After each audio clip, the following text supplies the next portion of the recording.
SYL नहर के निर्माण को लेकर पार्टी कार्यकर्ताओं की बैठक को संबोधित करने झज्जर पहुंचे हरियाणा विधानसभा में प्रतिपक्ष नेता चौधरी अभय सिंह चौटाला।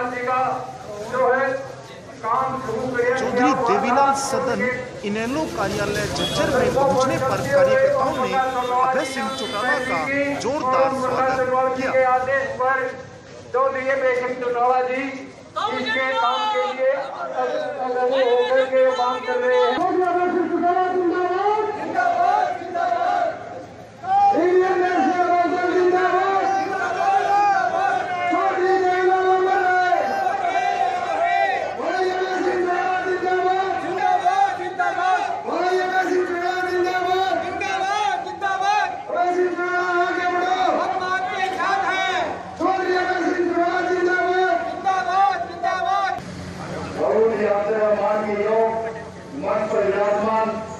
नेता प्रतिपक्ष चौधरी अभय सिंह चौटाला जी, इंडियन नेशनल लोकदल पार्टी के जिला के प्रधान कर्मी राठी जी, रोहतक पार्टी महापुर के हल्का के प्रधान राजवीर मंडाला जी, देवी हल्का प्रधान प्रहलाद खरड़ जी, तो सभी प्रदेश जिले 6 महीने से ज्यादा समय हो चुका है।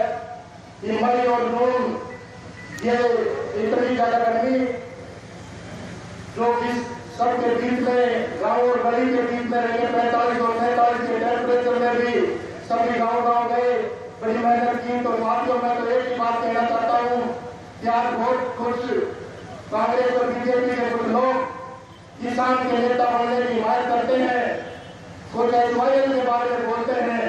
तो साथियों मैं तो एक ही बात रखना चाहता हूँ, क्या जाने इनाम की कीमत, क्या जाने इनाम की कीमत कुछ चंद सीटों में बिकने वाले लोग और बरकत की तरफ उंगलियां उठाते हैं, वो गमले में पैदा हुए लोग। तो साथियों को भी देवलाल तो वो परिवार है, ये पार्टी तो वो है जिसने प्रदेश में हमेशा ही लड़ाई लड़ी है, एक कमेरे की, गरीब की, मजदूर की, छोटे व्यापारी की।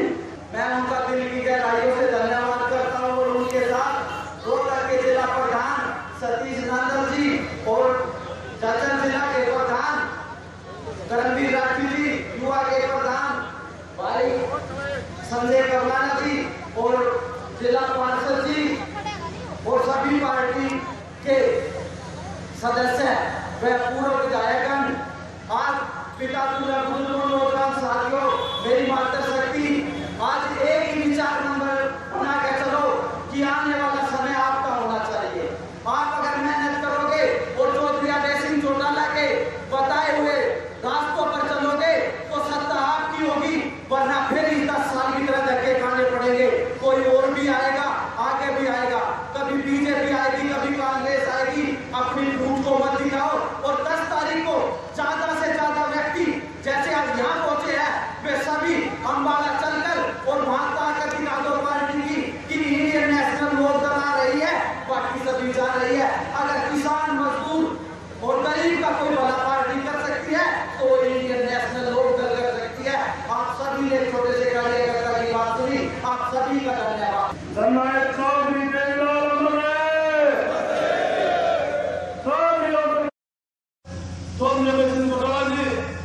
हमारे प्रोटेक्शन कैसे आएंगे, हम उस पर पूछ करने का काम करेंगे। मुख्य साथियों, आज इस SYL की लड़ाई को पूरे प्रदेश के अंदर चल रही है।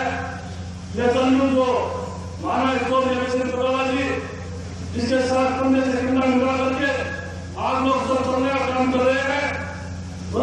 साथियों, ये पानी किसी पार्टी का नहीं, ये पानी किसी कांग्रेस पार्टी का नहीं, किसी भारतीय जनता पार्टी का नहीं, ये पानी है तो आप लोगों का पानी है, हर जीव का पानी, हर माता बहन का पानी है और हर खेत का पानी है। साथियों, अगर ये पानी नहीं मिलेगा तो हरियाणा प्रदेश की भूमि काशी मर जाएगी। और मैं ईमानदारी से कहना चाहूंगा आपके बीच में कि चौधरी देवलाल जी ने इस SYL की लड़ाई लड़ी, उन्हें चौधरी प्रकाश चौटाला जी ने इस SYL की लड़ाई लड़ी और आज माना है कि सभी उनके चौधरी अभय सिंह चौटाला जी SYL की लड़ाई लड़ रहे हैं। साथियों, इस हरियाणा प्रदेश के अंदर किसी ने लड़ाई लड़ने का काम किया, इसके बारे में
बीजेपी सरकार नहीं बना रही है, बड़ी दुख की बात है। तो साथियों, हमने सभी ने एकजुट होकर इस पर जब तक एफआईआर का पानी हरियाणा में आए तो हमने इसका बोला इस केंद्र की सरकार का हरियाणा सरकार का पासा नहीं छोड़ना।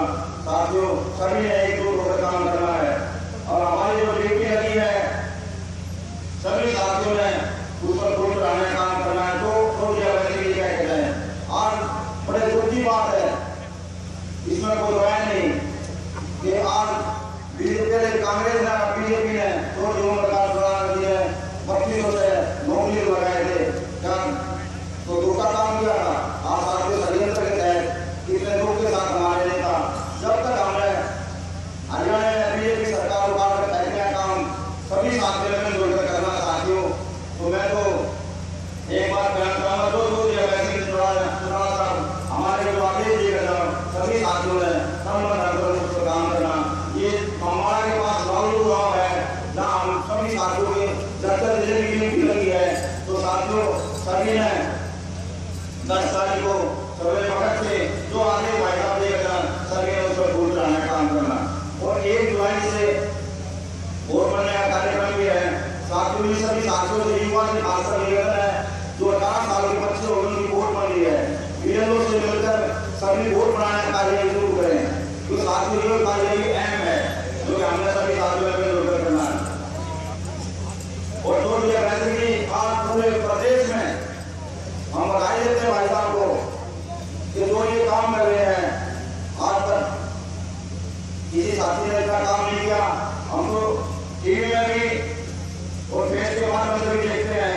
अवैध सिंह जी, हम आपको बहुत आदर धन्यवाद करते हैं जो आप काम कर रहे हो। हम तन धन से चर्चा जब आपके साथ है, जो टीसी लगा के जाओगे, मैं सभी साथियों से निवेदन करता हूँ कि सभी हाथ जोड़कर हाथ उठा कर बताओ भाई साहब को, सभी तन धन से काम करेंगे।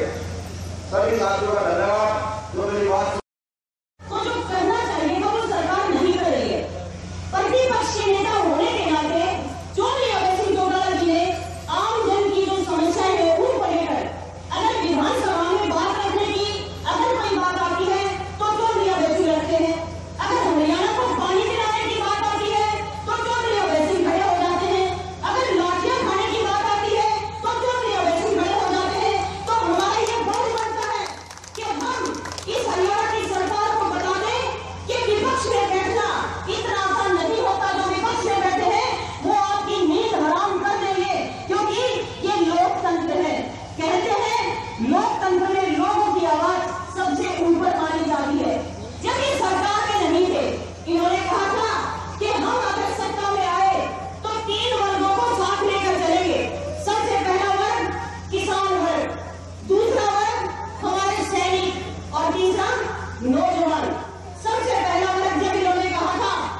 कोई अड़चन नहीं। सुप्रीम कोर्ट ने अपने फैसले में लिखा कि पंजाब और हरियाणा के बंटवारे के वक्त में हरियाणा प्रदेश को जो नदियों के जल का बंटवारा करके पानी दिया गया था, सतलुज नदी का जो पानी हरियाणा को 38,000 एकड़ फुट बंटवारे में मिला, SYL की नहर बना करके हरियाणा प्रदेश की प्यासी धरती को पानी मिले, इस प्रदेश की प्यासी धरती की प्यास बुझे, इसके लिए केंद्र की सरकार उस नहर का निर्माण करे। आज फैसला है 8 महीने के करीब हो गए। इन 8 महीनों में केंद्र की सरकार के द्वारा नहर का निर्माण हो, इसके लिए अब तक कोई भी एक निर्णय नहीं लिया गया। हमारे प्रदेश की सरकार ने अपनी तरफ से कोई ऐसा प्रयास नहीं किया जिसकी वजह से केंद्र की सरकार पे दबाव बने। आज 3 वर्ष हो गए भाजपा की सरकार को बने हुए। सत्ता में आने से पहले भारतीय जनता पार्टी ने कौन कौन से वायदे किए और इस 3 वर्ष के दौरान किस किस्म के हालात हमारे प्रदेश के रहे, इस देश के लोगों से सत्ता में आने से पहले जो बड़े वायदे किए, अगर मैं सबके बारे में चर्चा करूंगा तो बहुत लंबा समय लग जाएगा, जिससे हर मतदाता प्रभावित हो रहा है। सबसे पहले हमारे देश के प्रधानमंत्री नरेंद्र मोदी जी ने कहा था कि भाजपा जो सत्ता में आई, भाजपा के सत्ता में आने के बाद कांग्रेस के शासन के दौरान शासनकाल के दौरान जो धन इस देश से लूट करके विदेशों के बैंकों में जमा कराया, मैं उस काले धन को वापस लेकर के आऊंगा। हर व्यक्ति के खाते के अंदर 15-15 लाख रुपए जमा कराऊंगा। दूसरा बड़ा वायदा किया था कि किसान को फसल के लागत मूल्य से 50% ज्यादा देंगे, स्वामीनाथन की रिपोर्ट लागू कर देंगे ताकि किसान के सर पे चढ़ा हुआ कर्ज उतर जाए, आने वाले समय में किसान की स्थिति मजबूत हो जाए। साथियों, 10 नवंबर को जब नहर का फैसला आया, 15 नवंबर को हमने अपनी पार्टी की तरफ से मीटिंग प्रदेश कार्यकारिणी की कुरुक्षेत्र में बुलाई। हमने सुप्रीम कोर्ट के फैसले का स्वागत किया और हमने प्रस्ताव पास करके प्रधानमंत्री के नाम भेजा कि आप सुप्रीम कोर्ट के फैसले का सम्मान करके इस फैसले को लागू करने का काम। जिस पानी को लेकर के हरियाणा के लोग चिंतित थे, सुप्रीम कोर्ट ने फैसला कर दिया केंद्र की सरकार इसको लागू करे पानी, और हमने उस दिन ये भी तय कर दिया कि अगर कांग्रेस की तरह कहीं भाजपा ने भी इस काम को टालने की कोशिश की तो फिर हम सरकार के खिलाफ आंदोलन छेड़े। हमने सरकार को समय दिया, हमने 23 फरवरी तक का समय दिया कि 23 फरवरी तक नहर की खुदाई का काम शुरू करो, 23 तक किसी ना किसी एजेंसी के जुर्मे लगाओ कि नहर बने। और साथियों, जब मैं फरवरी 23 के लिए लोगों के बीच में जा रहा था, जब मैं भिवाड़ी से इसकी शुरुआत करके महेंद्रगढ़ दिवाड़ी होकर के गुड़गांव, मेवाड़ और फलोर के लोगों तक जाकर के मिला, तो मैंने हर गांव के अंदर, हर शहर और वार्ड के अंदर लोगों के बीच में बैठ करके पूछा था, देश के प्रधानमंत्री ने वायदा किया कि भाजपा की सरकार बनने के बाद 15-15 लाख रुपए तुम्हारे खाते में जमा करा। आज फिर लगातार पिछले 6 दिन से 1 तारीख से लेकर के आज 6 तारीख हो गई, मैंने लगातार एक दिन में 3-3 दिनों में कार्यकर्ताओं के साथ बैठक करी के मुताबिक 15-15 लाख रुपया आया। सब का एक बात था कि नया पैसा नहीं है। आज जैसे जिला के भी गांव गांव से लोग आए, शहर के लोग भी, कोई किसी एक के भी खाते में थोड़ा जाएगा, किसी एक के खाते में थोड़ा नहीं है ना, तो आपके खाते में जमा कराए। हमारे प्रदेश और देश की महिलाओं ने घर खर्च के अंदर से पैसा बचा करके जो छोटी मोटी पूंजी जमा कर रखी थी, नोटबंदी की आड़ में इनके पैसे भी निकलवाए, इनके पैसे भी। किसान को कैसे कमजोर किया जाए, कैसे उसका पैसा निकाला जाए, उसके लिए योजना बना दी। जहां कहते थे स्वामीनाथन की रिपोर्ट लागू करेंगे, किसान को उसकी फसल का लागत से 50% ज्यादा दें। आपके साथ रखा हल्का है, बादली हल्के से आजकल भयंकर साथ गए वो मंत्री। मैंने उनके बहुत सारे उस वक्त के अखबार की कटिंग अखबार भी देखे और मैंने बहुत सारे उनके वीडियो बने हुए भी देखे। बड़े जोश के साथ कहते थे कि देश के अंदर भाजपा की सरकार बनने के बाद अगर किसान को बाजार में फसल का कम दाम मिलेगा तो मोदी अपने खजाने से पैसे लेकर किसान की भरपाई करेगा। साइकिल यात्रा किया करते, बालूगढ़ में जाकर के प्रदर्शन किया, धरने दिए, पूरे प्रदेश के अंदर साइकिल यात्रा की। और जब सत्ता में आ गए, ताकत में आ गए, विधानसभा में जब हमारे सामने खड़े हुए आकर के हमने उनसे विधानसभा में पूछा था, तो आपने तो कपड़े भी फाड़े थे, आप तो नंगे बदन भी घूमे थे, आपने साइकिल यात्रा की गई थी, स्वामीनाथन की रिपोर्ट का क्या हुआ? तो फिर बदले जागने लगे, कोई जवाब नहीं था। मैंने कहा कि तुम्हारा काम लोगों की भलाई बनानी, भारतीय जनता पार्टी का एजेंडा विकास का नहीं, भारतीय जनता पार्टी का केवल मात्र एक एजेंडा है, चाहे देश बर्बाद हो चाहे प्रदेश बर्बाद हो। वो तो आरएसएस का एजेंडा लागू करना चाहते हैं। वो चाहते हैं कि सारी जितनी बड़ी पोस्ट इस देश की है उनके ऊपर आरएसएस से जुड़े हुए लोग बैठ करके कहीं ना कहीं इस प्रदेश को, दूसरे प्रदेश को बर्बाद करें। साथियों, जब किसान अपनी फसल बाजार में लेकर के गया, उन्हीं लोगों ने किसान को बाजार के अंदर लूटने का काम किया। किसान जब अपनी फसल बेचने गया, नमी के नाम के ऊपर 250 से 300 रुपया क्विंटल का कम दिया गया, 500 रुपया इस बात का आपसे वोट ले लिया गया कि आपकी फसल का बीमा करें। बिना बताए, बिना आपके कहे बैंक से वो सोसाइटी से आपके पैसे काट लिए। केवल आपके नहीं, पूरे हरियाणा प्रदेश के एक एक किसान की जेब से पैसा निकाल करके 300 करोड़ रुपया अपने पास जमा कर लिया। वो 300 करोड़ रुपया कहीं आपके सरकारी खाते में जमा नहीं हुआ, सरकार के खजाने में जमा नहीं हुआ।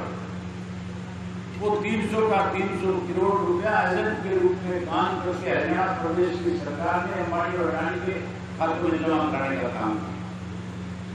पैसा आपका था, जहां सरकार के खाते में चाहिए था उन लोगों के खाते में जमा करा दिए जिनके पास पैसे पहले तो नहीं। अब फिर कह रहे हैं कि हम आपकी फसल का बीमा करेंगे।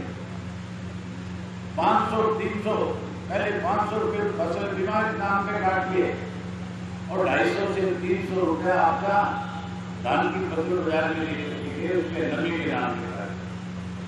जो बाजरे की खेती करने वाला किसान था, जहां उसको 1330 रुपये समर्थन मूल्य मिलना चाहिए, सरकार ने खरीद नहीं करी, प्राइवेट लोगों के हाथ में खरीद दे दी। 1000 रुपये 11 रुपये क्विंटल के हिसाब से बाजार में पैंकर के नाम बाजरे में लूट लिया। धान और बाजरे में जब किसान को लूटा जा रहा था, जब हम अखबार में खबर पढ़ रहे थे, हमने फैसला किया कि हम मंडियों में जाएंगे। मैं खुद 31 मंडियों में होकर के आया, और 31 मंडियों में किसान से मिलकर के, किसान से सारी बात पूछ करके मैंने मुख्यमंत्री से मिलने का समय मांग लिया। पार्टी के सारे सीनियर साथी मेरे साथ मुख्यमंत्री से मिलने गए, सारे विधायक और मेंबर पार्लियामेंट मिलने के लिए। पहली दफा हमने देखा है कि देश की आजादी के बाद किसान की जेब के ऊपर मंडी में डाका डाला जाता है, कहीं ना कहीं उसको मजबूर सस्ते में बेचने पे मजबूर किया जा रहा है। जो इस किस्म का काम कर रहे हैं, जो किसान की फसल का पूरा समर्थन मूल्य नहीं दे रहे, तो जो लोग इनके साथ इस किस्म से लूट कर रहे हैं उनके खिलाफ कार्रवाई। हमारी बात सुनने और मानने की बजाय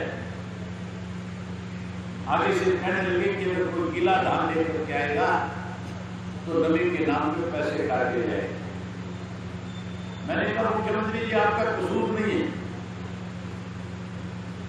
हमने जो आपके पार्टी के बारे में सुना था आपने उस पर बोर्ड लगाने का काम किया। मैंने कहा हमने एक ऐसा वक्त जरूर सुना था कि इस देश में आजादी से पहले डाकू आया करते थे, किसी सेठ की हवेली में जाकर के सेठ के परिवार के लोगों को बना करके धन लूट करके ले जाया करते।